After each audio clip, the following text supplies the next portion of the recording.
وراحة روحي رجاء قربكم. Salawat dan salam semoga senantiasa tercurahkan pada junjungan kita Nabi Muhammad SAW. Kita sampai di hadis yang ke-12 ya. Jadi kemarin jadi selama menjalani ibadah haji itu saya lebih banyak memberikan manasikul haji kepada jamaah, karena ternyata masih banyak yang belum memahami kenapa harus letakkan jamaah gitu kan, kenapa harus wukuf tawaf itu mengelilingi Ka'bah arah berlawanan dengan putaran jarum jam. Sedikit ya, sedikit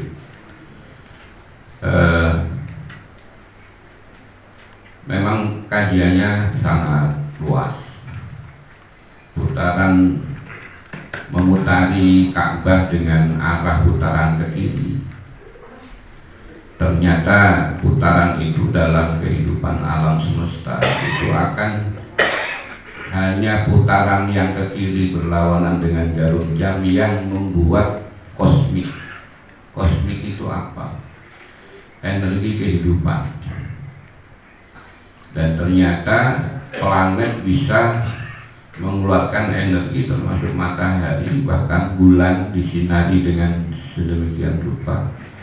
Itu dia semua kompak berputar ke kiri, bukan arah jarum jam. Nah, jadi bulan, ya, bumi itu, planet-planet semua itu berputarnya ke kiri. Kemudian di dalam tubuh kita peredaran darah yang dipompa dari jantung menuju anggota tubuh sebagai nutrisi itu juga sama, berputarnya ke kiri. Dari jantung ke bilik terus berputar ke kiri. Ternyata memang kehidupan yang diciptakan oleh Allah itu adalah berbentuk kosmik. Kosmik itu energi hasil putaran-putaran itu. Sehingga di dalam zikir suluk itu zikir yang lebih menempatkan jiwa. Sehingga dulu orang tua kalau ngajarin zikir la ilaha illallah ke kiri ini, karena di sini jantung yang disebut dengan sir ditekan. Jadi tiada Tuhan selain Allah, Allah itu kiri. Itu ternyata memang ada muatan-muatan energi yang kita tidak sadari. Sehingga itu juga menjadi sebab kenapa kita tawaf itu memutari Ka'bah ke kiri. Karena dengan kita memutari ke kiri, kita akan menyatu dengan inti energi yang diciptakan oleh Allah. Dan di tengah-tengah Ka'bah itulah pusat energi alam yang berawal ketika Nabi Adam bertemu dengan, ini cerita dulu gak apa-apa ya. Nah, ketika Nabi Adam dipertemukan oleh Allah di Arafah dengan Ummu Hawa. Ummu Hawa'u, jangan Hawa. Kalau Hawa itu nafsu. Yang benar itu Hawa'u, pakai mat Hawa'u. Kenapa? Sumiya Hawa'u khuliqa min hayyin. Disebut atau dikasih nama Hawa'u karena tercipta dari bagian yang hidup, yaitu tulang rusuk sebelah kiri Nabi Adam. Wa sumiya Adamu khuliqa min adamin, dan disebut Nabi Adam karena diciptakan dari unsur saripati tanah. Ya, itu. Jadi Hawa, jangan Hawa. Kalau Hawa itu nafsu. Jadi kalau menyebut Siti Hawa itu Siti nafsu, nggak pas.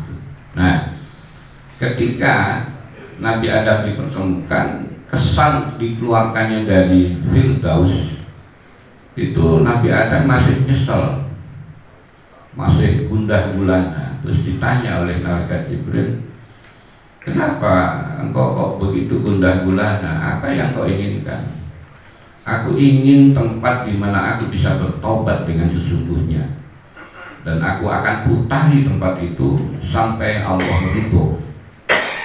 Maka Allah perintahkan malaikat Jibril untuk menempatkan sesuatu ya di Ka'bah itu. Dulu awalnya Ka'bah itu bukan persegi itu, onggokan batu gitu kan. Nah mulai itulah Nabi Adam tawaf mengelilingi batu itu, yang itulah cikal bakalnya Ka'bah. Nah, sehingga tawaf itu dilakukan sejak Nabi Adam. Sebelum adanya manusia, semua para malaikat tawaf di Baitul Ma'mur. Baitul Ma'mur itu di atas arsy, dan malaikat Jibril melepaskan onggokan batu itu mulai dari Baitul Ma'mur turun lurus di tengah pas Ka'bah itu. Jadi ibaratnya kalau Baitul Ma'mur itu jatuh, itu pasti jatuh Ka'bah itu. Nah inilah poros tengah energi kehidupan alam semesta, sehingga memberikan pertumbuhan nabati, hewani dan lain sebagainya, sehingga manusia bisa bertahan di alam semesta ini. Kenapa? Ada kosmik tadi.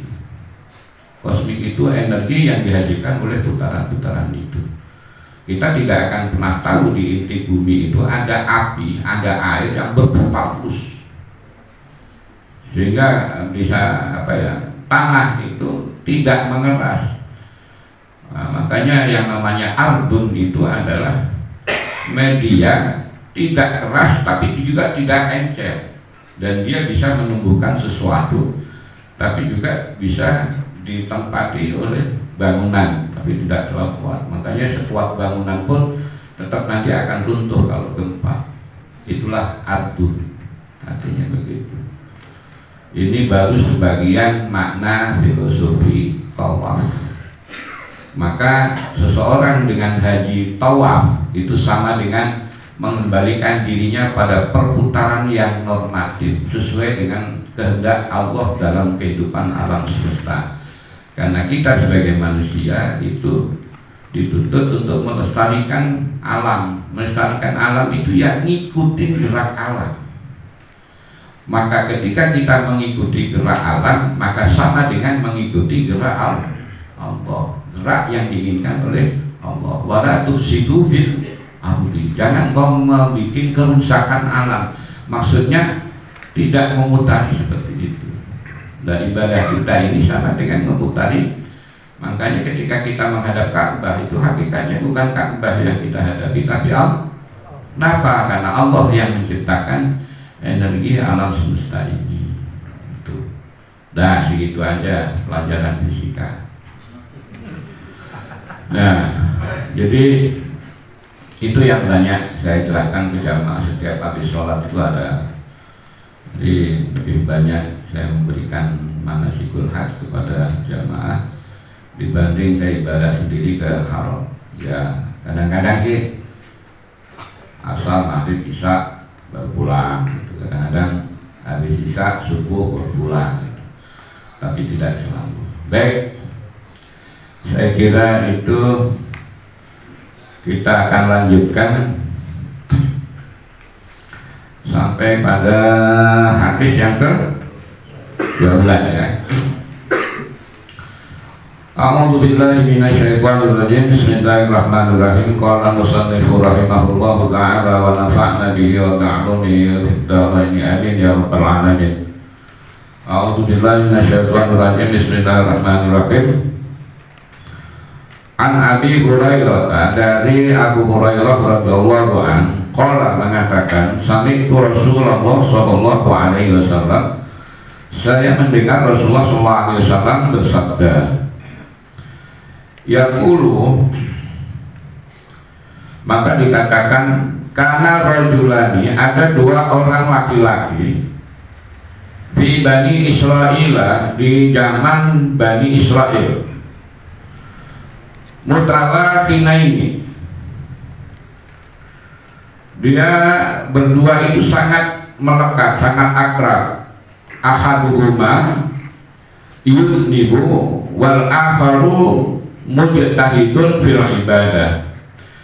Di antara dua sahabat itu, yang satu suka berbuat dosa, tapi yang satu sungguh-sungguh dalam beribadah. Jadi mujtahidun fil ibadah itu jihad, itu sebenarnya maknanya sungguh-sungguh ya. Mujtahidun fil ibadah. Fakana la yazalul mujtahidu yaral akhara ala dambi fayaqulul uqsud.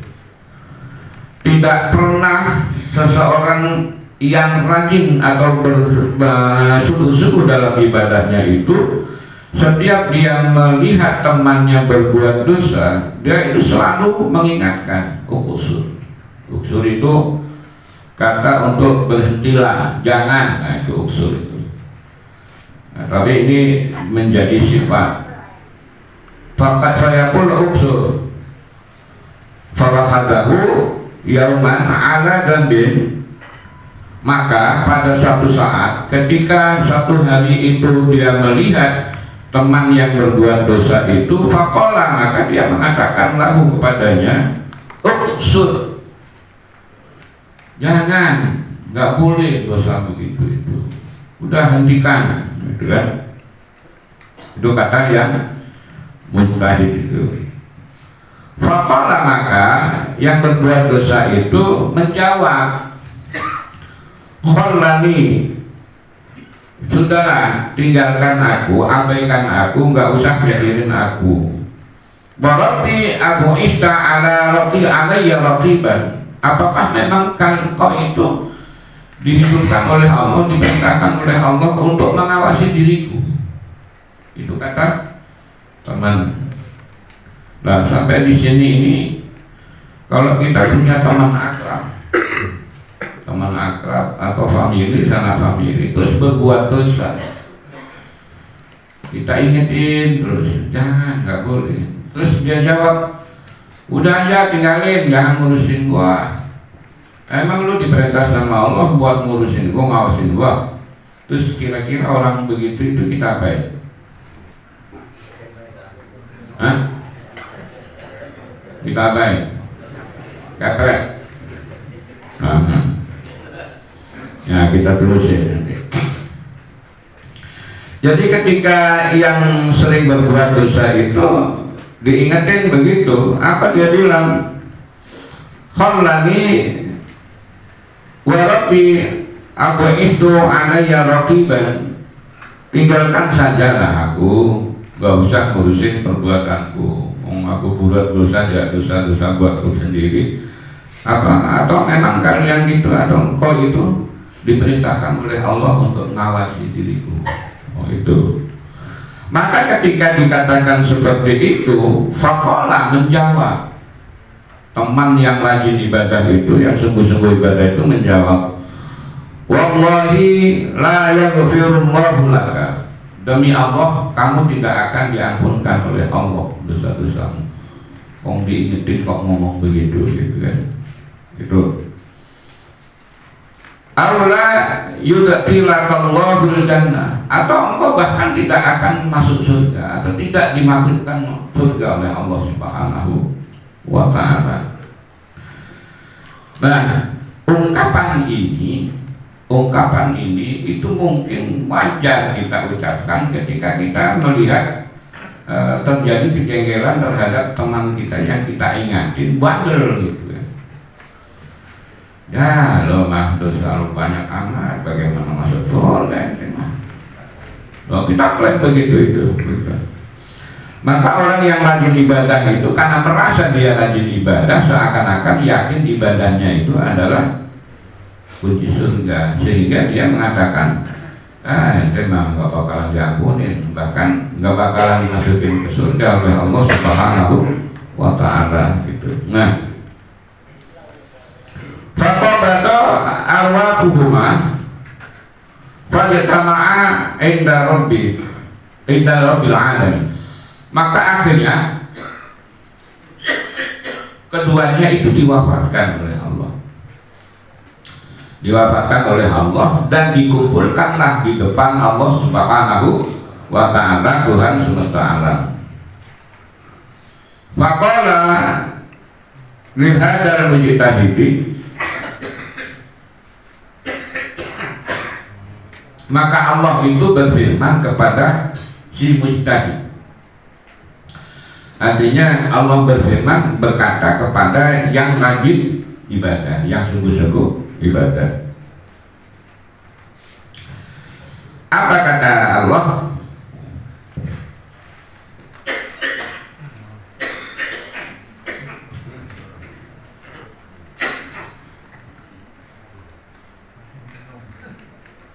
Aku tubi aliman. Hei orang yang sungguh-sungguh dalam ibadahmu, apakah kamu memang tahu benar tentang diriku? Katakannya. Akun tabi aliman, au kunta ala ma fi yadi qadiran. Atau memang kamu itu lebih berkuasa dari kekuasaanku. Itu Allah ngomong begitu. Atas sebab apa? Karena dia mengatakan, ya kamu gak bakalan diampunkan dosamu, atau bahkan Allah tidak akan memasukkanmu ke dalam surga. Dan ketika di akhirat, maka yang dipanggil duluan, yang ditanya duluan oleh Allah itu orang yang ahli ibadah, orang yang sungguh-sungguh ibadahnya. Pokoknya si Hasan, emang ente tahu benar tentang saya? Atau bahkan ente lebih hebat, lebih berkuasa dari kekuasaan saya? Kok berani mengatakan bahwa aku tidak akan mengampunkan seseorang dan aku tidak akan memasukkan seseorang ke dalam surga? Emang seberapa kuasamu surga atas diriku dibanding kamu? Emang kamu yang punya surga? Begitu suasana. Nah, jadi itu kata Allah Subhanahu wa ta'ala, al-qurta ala nabi yati qadiran, atau memang engkau lebih berkuasa daripada kekuasaanku. Wa qala lil mudnidi, maka Allah berfirman kepada yang berbuat dosa, idhabu fadkhulil jannata. Udah sini kamu masuk surga sana. Jadi tanpa dinyana-nyana, tanpa diduga, yang berbuat dosa itu dipanggil oleh Allah, justru disuruh masuk ke dalam surga.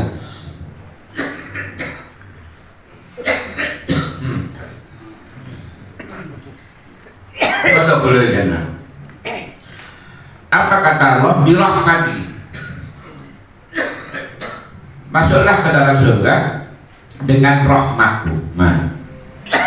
Wa qala lil akhar, maka Allah juga berkata kepada orang yang sungguh-sungguh dalam ibadahnya itu, yang dia mengatakan bahwa Allah tidak akan mengampunkan dosa-dosa yang berbuat dosa. Apa kata Allah? Idhabu bihi ilan nar, maka masuklah dirimu dengan anggapanmu itu ke dalam neraka. Nah, ini hadis-hadis hasan Sunan Abi Dawud.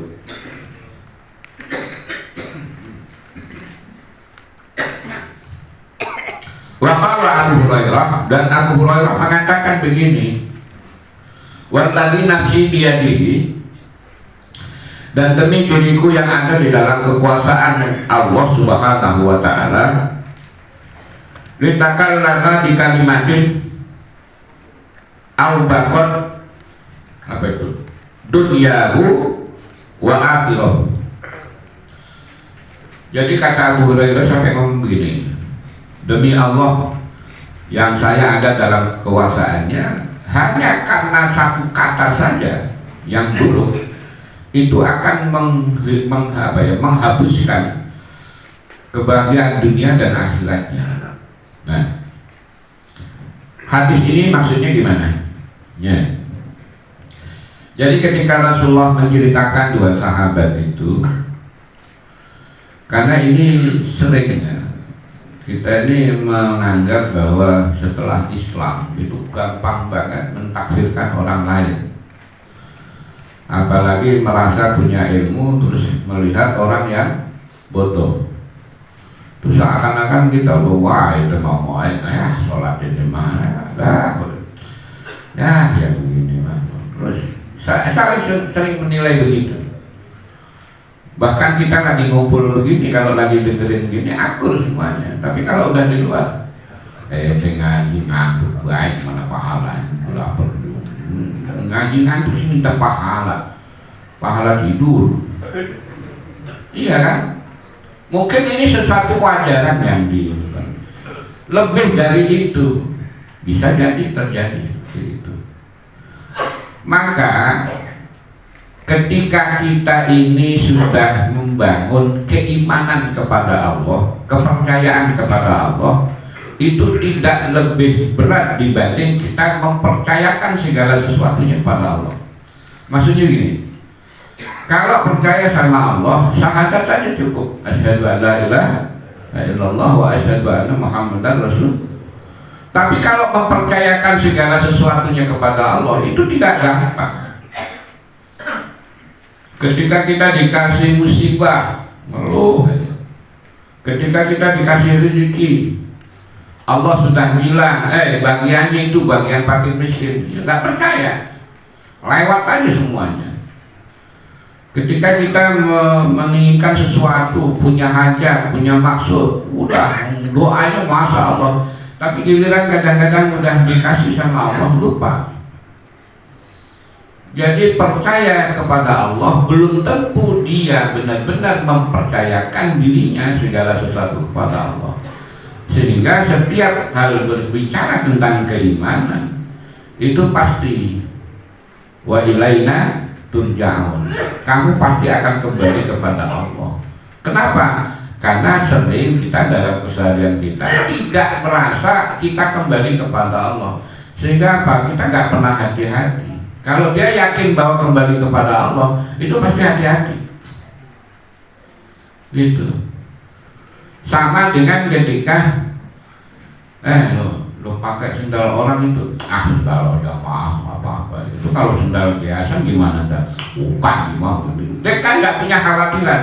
Pas ternyata dia pakai sandal gua, dia malu kan? Sama dengan begitu, kepada Allah itu sama. Gitu. Ini jangan ngomong begitu lo, ketahuan orang rumah teman saya gitu. Karena merasa teman, seakan-akan keburukan itu menjadi sesuatu yang wajar. Itu sering kita begitu. Nah, oleh karena itu, kalau sudah berkaitan dengan kekuasaan Allah, yang bisa mengampunkan dosa itu tidak ada kecuali Allah. Apa ungkapannya? La yaghfiru dzunuba illallah. Tidak ada yang bisa mengampunkan. Nah, kalau andai kata ada sabda Rasulullah, siapa yang belum bisa memberikan belum bisa mendapatkan maaf dari orang lain, maka Allah juga nggak mau memaafkan. Maksudnya apa? Kalau kesalahan itu kesalahan muamalah berkaitan dengan hubungan antar sesama, maka memaafkanlah, minta maaf. Makanya wa'at bi'is sayyi'atal hasanata tamhuha, sertailah keburukanmu itu dengan kebaikan. Bila kita berbuat jelek kepada seseorang, lepas orang itu tahu atau tidak tahu, ya paling tidak kita minta maaf. Coba kalau kita lagi ngobrolin buruk tetangga kita, teman kita, pernah nggak minta maaf? Ini kita habis ngobrolin, teman gua tuh juga gini, kalau diajak ngaji di DM susah pun tadi itu. Nanti ayo ngaji duluan, nggak pernah dia, susah benar itu. Habis diobrolin. Nah, kira-kira kita membicarakan keburukan orang di mata Allah, Allah dengar nggak itu? Benar. Tapi ngomongin. Kenapa? Karena kita belum percaya penuh kepada Allah. Kalau kita percaya penuh pasti nggak berani. Maka yu'minu billahi wal yaumil akhir falyakul khairan aw liyasmut. Siapa yang benar-benar beriman, artinya berpercaya dan mempercayai Allah, ya, dan mempercayakan segala sesuatunya kepada Allah, termasuk tentang hari akhir, itu akan ada akibatnya. Pasti dia tidak akan pernah berkata-kata kecuali kata yang baik, atau dia lebih diam daripada ngomongin yang buruk. Kenapa kita tetap ngomongin buruk? Karena kita belum mempercayakan sepenuhnya kepada Allah bahwa omongan buruk itu akan berakibat keburukan kepada kita. Iman pada Allah, pancinya belum mantap, belum mana lancip. Itu sampai pancinya nempel bener sama rambut gitu kan, saking klinisnya. Tapi kalau kepercayaan atau dalam istilah tawakal kepada Allah itu belum. Nah, salah satunya kisah dari hadis ini, justru dia seakan-akan tahu benar bahwa Allah itu tidak akan mengampunkan dosa orang yang berbuat dosa. Artinya sama pendosa itu, ya lo bakalan diampunin, mana diingetin pakai bandel begitu. Nah, kenapa kedudukan Allah Subhanahu wa Ta'ala dalam sabda yang lain, dalam firman yang lain, wa man laqiyani bi qurabil ardi khati'atan la yusyrik bi syai'an. Siapa yang datang nanti di hari kiamat dengan membopong dosa sepenuh bumi, selama dia tidak syirik kepadaku, tidak menyentuhkan diriku dengan sesuatu pun, laqituhu bimisliha maghfiratan, maka akan aku datangi dia dengan ampunan sepenuh dosa yang dia miliki. Siapa yang mampu? Kalau kita ngelihat tetangga kita, teman kita berbuat dolim kepada kita, jangan lagi ngutang 500 perak kagak bayar-bayar, habis diomongin. Terus kita sering ngundang ngopi gitu, kita kasih kopi, giliran kita ke rumah dia, orang dikasih apa-apa bisa. Teman begini susah. Kalau ke rumah kita mau kopi, kalau nggak dikasih kopi ngomong, giliran kita ke rumahnya air putihnya kaca gitu, itu diomongin itu. Nah, Allah itu tidak seperti itu. Maka oleh karena itu, jangan sekali-kali kita mengklaim seseorang karena keburukannya bahwa dia itu tidak diampunkan oleh Allah atau tidak dimasukkan ke dalam surga. Nah, ini di bawah itu ada hadis yang lain, dalam riwayat yang lain, an Jundab bin Abdullah al-Makhri al-Bakhili. Jadi Jundab bin Abdullah al-Bakhili itu mengatakan radhiyallahu anhu, anna Rasulullah sallallahu alaihi wasallam hadatsa, menyampaikan. Jadi menurut beliau, ketika Rasulullah SAW menyampaikan tentang persahabatan dua orang ini, yaitu rajulan qala wallahi, dia mengatakan la yaghfirullahu li fulanin, Allah tidak akan mengampunkan seseorang itu. Wa inna Allah ta'ala, dan sesungguhnya Allah Subhanahu wa Ta'ala qala, dia mengatakan, man dzalladzi yata'alla alayya, siapa orang yang berani bersumpah demi atas namaku, Allah aghfira li fulanin, bahwa aku tidak akan mengampunkan dosa si fulan itu, fa ini, maka sesungguhnya qad ghafartu li fulanin, aku telah mengampunkan si fulan itu karena ungkapannya. Wa ahbattu amalaka, dan aku akan memupuskan amal yang nyumpain. Nah, jadi kalau kita bilang, wah Allah, demi Allah orang itu gak bakalan nanggung. Nah, saat ketika dia mengatakan begitu, justru Allah mengampunkan orang yang kita klaim.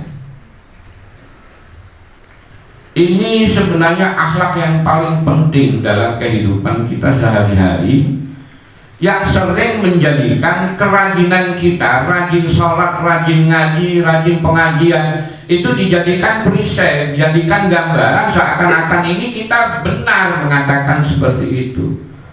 Nah, ini sebenarnya ibadah kita hilang, ibadah kita habis. Justru orang yang kira-kira kita kira itu masuk neraka justru akan dimasukkan ke dalam surga oleh Allah. Jadi ini penting. Kenapa? Kita ini sering mengklaim seperti itu. Waduh, itu malah neraka itu tempatnya. Mana neraka paling dalam? Memang dia tahu melihat neraka itu.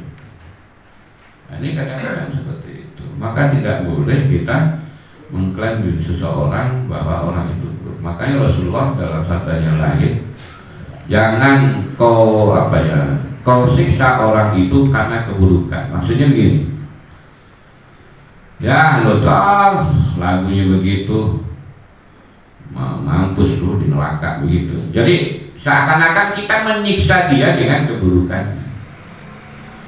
Dan jangan engkau menjunjung tinggi dirimu dengan amalmu.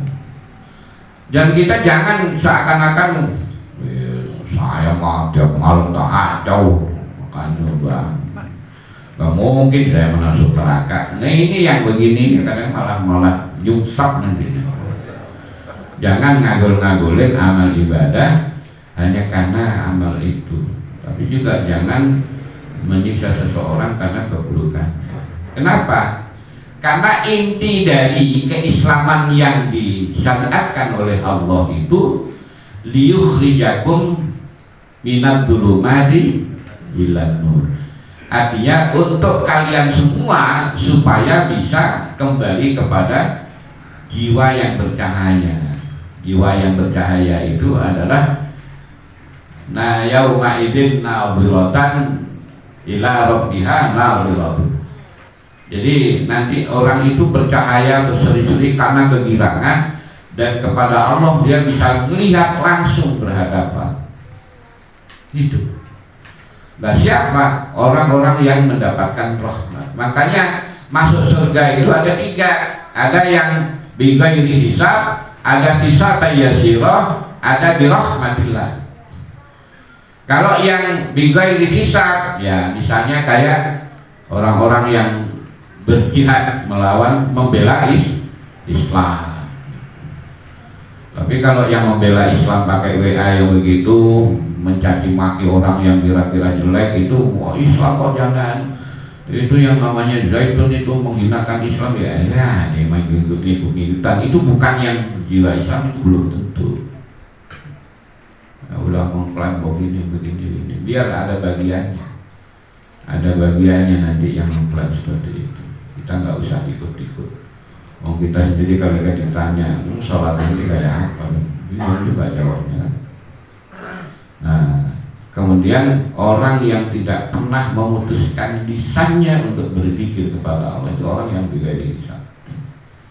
Nah, kemudian yang kedua, bihisabai yasira. Hisabai yasira itu ya seperti firman Allah, fa amma man saqulat mawazinuhu fa huwa fi 'ishatin radiyah. Siapa yang amal baiknya lebih berat dari timbangannya daripada buruknya, maka dia akan masuk surga. Wa man khaffat mawazinuhu wa ummuhu hawiya. Siapa yang amal baiknya itu lebih ringan daripada dosanya, maka dia akan masuk ke neraka. Tergantung berapa ukuran yang ditetapkan oleh Allah, yaitu yang akan berlaku di neraka.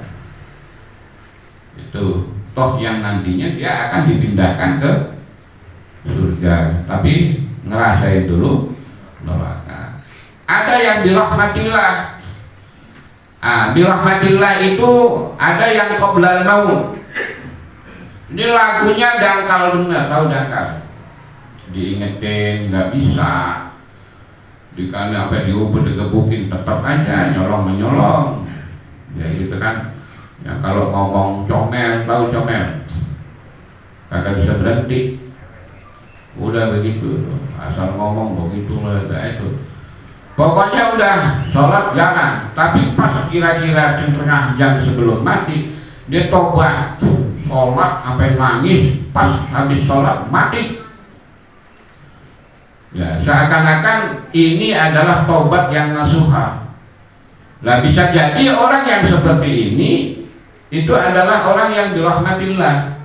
Makanya kata Nabi, man akhiru kalamuhu la ilaha illallah wajabat lahul jannah. Siapa yang akhir hayatnya dia mengucapkan la ilaha illallah, maka ditentukan oleh Allah masuk surga. Urusan nanti ngaprak dulu ke neraka ya nggak tahu kita, apa nanti aja gitu. Tapi menurut pendapat para ulama itu, siapa yang berakhir sudah surga itu. Nah, itu sebelum mati. Terus yang kedua, setelah mati, anggaplah mati membawa dosa. Selama di dalam hatinya itu tidak ada syirik, masih meyakini bahwa Allah itu la yaghfiru dzunuba illallah, maka nanti Allah itu akan mengurangi siksanya di neraka, akan dipindah ke dalam surga. Jadi masuk surganya itu karena kasih sayang Allah.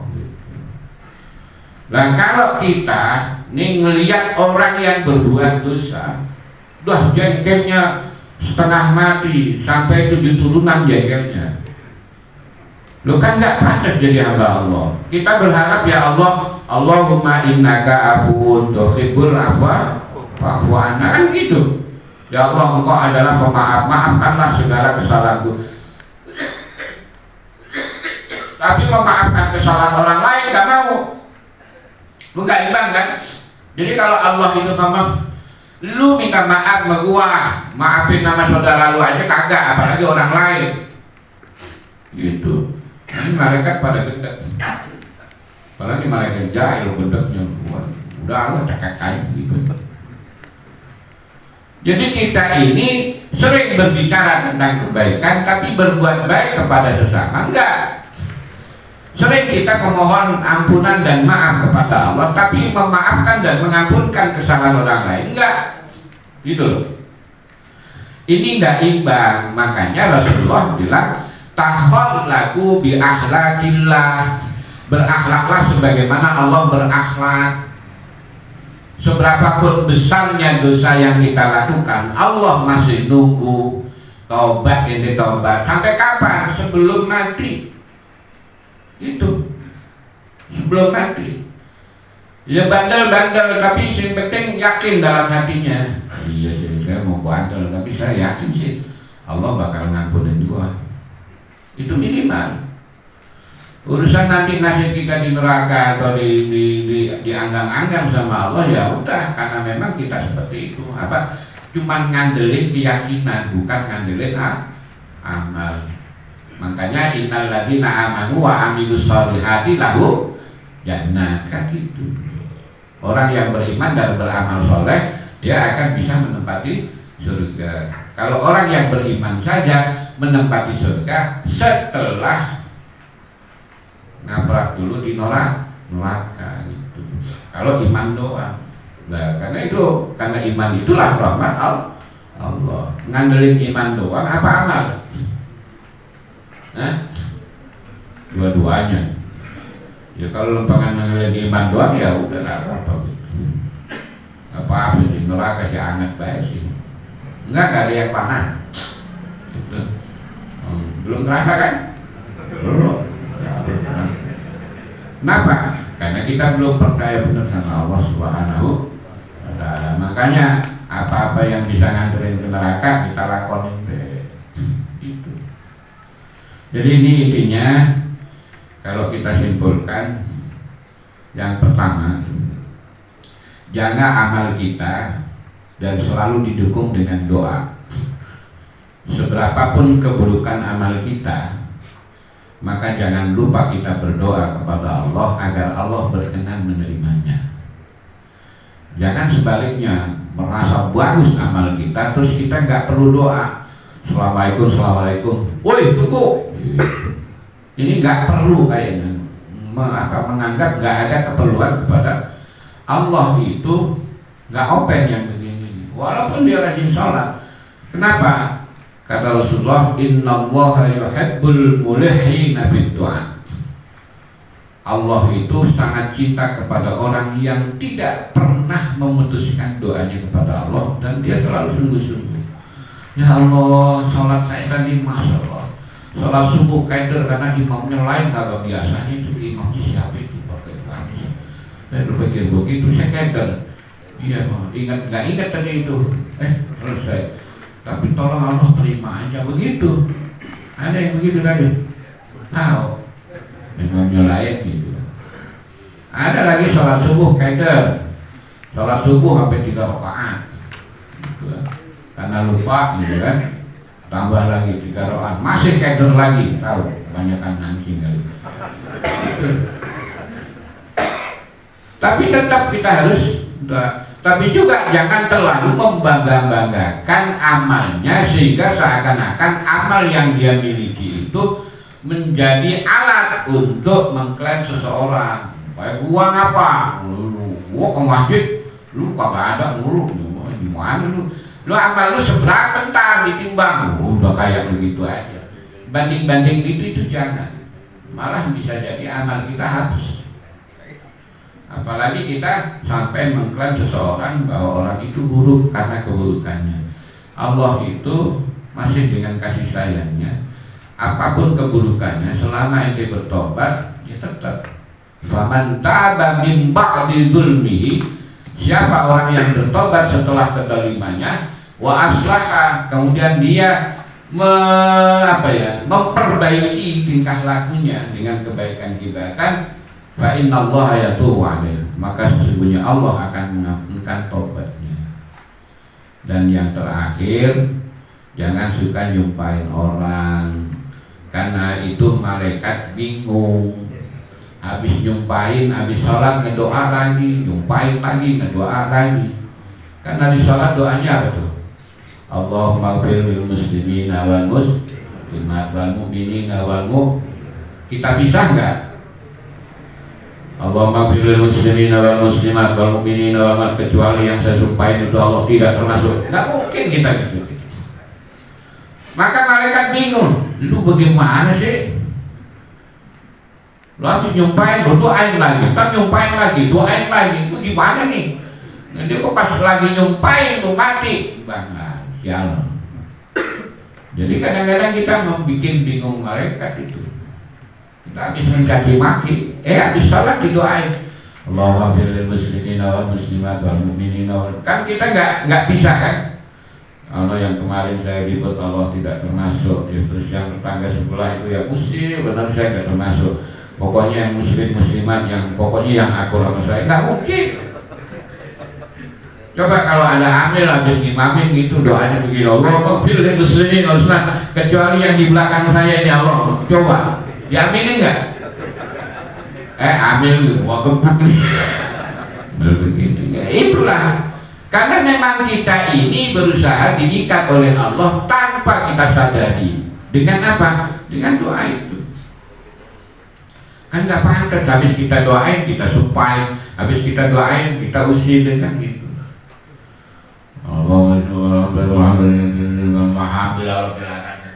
Orang teman ngapa sih lagunya begitu? Habis didoain itu, habis doa pisan. Kan doa bener ya, dibilanginnya bener. Padahal habis didoain, ya Allah, ampunkan orang Islam, mukmin, mukminat, muslim, muslimat tanpa terkecuali Allah. Udah kan ade kata diterima sama Allah. Iya, saya terima. Terus kita ngomongin lagi. Ya lu makanya lu jangan bandel-bandel, lu bagaimana? Dosa lu banyak dah. Ya Allah bingung ya. Ini orang bagaimana sih kan? Nah, maka hal ini sangat kecil, tapi ini akan mempengaruhi stabilitas keimanan dan keberkahan Allah Subhanahu wa Ta'ala. Bisa jadi ketika kita berdoa Allah kabulkan, tapi ketika kita menvonis seseorang dalam keburukannya karena dia berbuat buruk, itu menyebabkan semua yang kita amali itu akan musfro, akan musnah. Wa ahbabtu amalaka, kata Allah, akan aku pupuskan semua amal yang kau lakukan. Na'udzubillah. Saya kira demikian. Ada pertanyaan?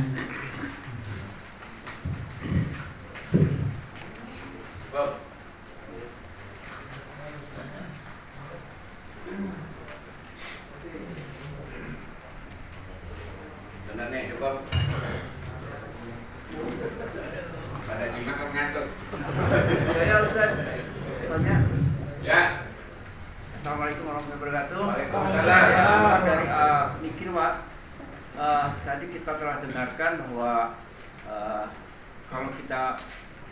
mengajak orang atau menegur orang bisa berbalik, kita yang masuk neraka dan orang yang ditegur itu masuk surga. Nah, tip apa yang bisa kita lakukan agar orang yang berdosa itu tidak membuat kita jadi masuk neraka? Terima kasih. Assalamualaikum warahmatullahi wabarakatuh. Iya, katanya kita cinta Nabi, ikutin aja Nabi. Waktu ke Taif, Nabi itu sebelum ke Madinah itu pinginnya hijrah ke Taif. Dicoba ke sana beberapa sahabat, sampai di Taif bukan malah direspon, malah dilemparin batu. Yang lemparin batu anak kecil, diketawain sama yang tua. Itu kan terhina banget ya. Nabi dakwah ke Taif dilemparin sama anak-anak kecil, sampai yang namanya siapa Sofwan itu ngalang-ngalangin lemparan anak-anak kecil itu disuya sehingga tidak terkena Rasulullah. Terus orang tuanya nawain itu. Nah, itu yang paling jengkel kan malaikat Jibril. Ya Muhammad, mintalah kepada Allah agar memberikan syafaat kepadaku, akan aku jatuhkan gunung Uhud itu ke orang-orang Taif biar mampus. Ini ya masa malaikat Jibril apa gedeknya segitu-gitunya ya. Tetapi ini gambaran bahwa betul-betul menjengkelkan. Tapi ini ujian yang ingin ditunjukkan oleh Allah adalah sikap Rahman dan Rahim Nabi Muhammad. Apa kata Nabi Muhammad? Ya Allah, ya Allah. Itu kan orang kagak tahu Allah, tolong ampunin. Bisa jadi nanti anak cucunya kan jadi teman saya. Jadi orang yang berbuat buruk kepada kita, itu kita doain. Makanya kata dalam sabda Rasulullah itu apa namanya? Allahumma ghfir lahum fa innahum la ta'lamun. Ya Allah, ampunkanlah dosa-dosa mereka karena mereka nggak tahu bahwa yang datang itu adalah utusanmu. Nah, seperti itu. Jadi apapun respon negatif yang didapatkan, yang kita dapatkan dari orang-orang yang kita ajak, dari orang-orang yang kita ingatkan, nggak usah marah. Ya Allah, mudah-mudahan Allah mengampunkan gitu. Tapi kita kan nggak biasa begitu kan? Belangsak dulu. Itu karena memang kitanya tidak menumbuhkan sifat Rahman dan Rahim. Makanya jadi supaya kita nggak udah dekat amal kita habis gitu. Ini kan firman Allah ya. Firman Allah itu ya tingkatannya ya firman, cuman tidak dibukukan dalam Al-Quran. Jadi Nabi yang melafazkan bahwa Allah berfirman seperti itu. Siapa yang berani mengklaim atas nama saya bahwa saya tidak mengampunkan dosa orang itu, maka sesungguhnya aku ampunkan dosa itu karena ada seseorang yang mengvonis itu. Nah, oleh karena itu, yuk kita ingatin, yuk kita ajak orang lain, tapi tanpa harus menyimpan gerundelan, ya, benang ruwet. Jadi nggak usah gerundel. Gua ajak, ya, lah, mampus dah lu. Jangan, itu tak boleh. Itu kita hilangkan. Kenapa? Karena itu akan memupuskan amal kita yang sudah ngoyo kita lakukan dan kita sudah doa kepada Allah, maka itu semua hilang. Saya kira gitu, ya. Jadi intinya mah, jadi ajak dengan cara yang baik. Umpamanya, oh ngaji, Devi. Oh iya, iya saya lagi tangguh.